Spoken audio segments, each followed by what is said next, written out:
سعودی عرب کی وزارت سیاحت نے اعلان کیا ہے کہ وہ مسافر جنہوں نے کورونا ویکسین کی دونوں خوراکیں لگوا لی ہیں انہیں قرنطینہ کے بغیر مملکت میں داخلے کی اجازت ہوگی اور اس کے لیے انہیں اپنے ویکسینیشن سرٹیفکیٹ کی ضرورت ہوگی۔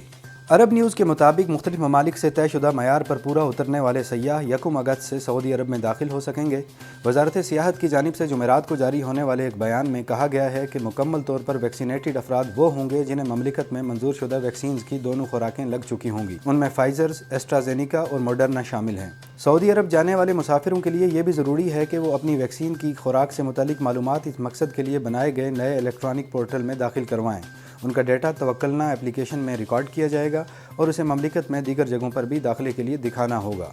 اس حوالے سے وزیر سیاحت احمد الخطیب کا کہنا ہے کہ ہم پھر سے سیاحوں کو خوش آمدید کہتے ہیں اور ہم بہت خوش ہیں کہ کورونا وائرس کی وبا کے نتیجے میں پیدا ہونے والی رکاوٹوں کے بعد مملکت میں پھر سے مہمان آئیں گے۔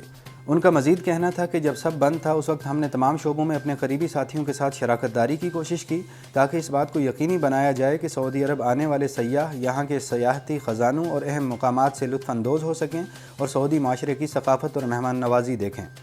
واضح رہے کہ سعودی عرب کی جانب سے ملک میں سیاحت کے فروغ کے لیے 49 ممالک کے شہریوں کو آن لائن سیاحتی ویزے جاری کیے جا رہے تھے، جبکہ یورپی ممالک کا مشترکہ ویزا رکھنے والوں کے علاوہ امریکہ اور برطانیہ کا ویزا رکھنے والوں کے لیے آن ارائیول ویزا سہولت فراہم کی گئی تھی۔ آن لائن ویزے کی سہولت میں پاکستان، بھارت، بنگلہ دیش اور انڈونیشیا کے علاوہ بعض افریقی ممالک شامل نہیں ہیں۔ اس خبر کی تفصیل اور دیگر خبروں کے لیے وزٹ کیجیے urdunews.com۔